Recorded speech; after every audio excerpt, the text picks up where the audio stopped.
कराची के इलाके Clifton China port के करीब कत्ल किए गए मियां बीवी के केस में अहम पेशरफ सामने आई है। मकतूल साजिद मसीह के वर्सा आज लाश लेने कराची पहुंचेंगे, जबकि मकतूला सना के अहले खाना ताहाल खामोशी इख्तियार किए हुए हैं। पुलिस के मुताबिक दोनों की लाशें 2 रोज कबल चाइना पोर्ट के करीब से बरामद हुई। मकतूलिन की शनाख्त गुजरांवाले से ताल्लुक रखने वाले साजिद और सना के तौर पर हुई। दोनों के सर के पिछले हिस्से पर गोलियां मारकर टारगेट किया गया।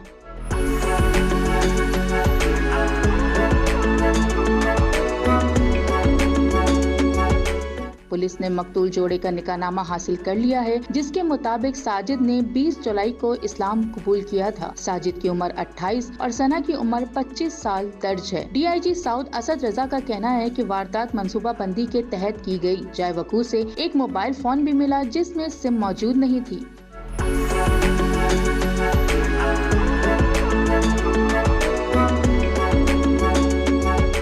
कराची पुलिस ने गुजरांवाला से लड़की के भाई और कजन समेत 4 अफराद को गिरफ्तार कर लिया है, जिनसे तफ्तीश जारी है। पुलिस तहकीकात में कत्ल को मुमकिना तौर पर गैरत के नाम पर कत्ल करार दिया जा रहा है। ताहम मुकम्मल सच सामने आने के लिए तफ्तीश का इंतजार करना होगा।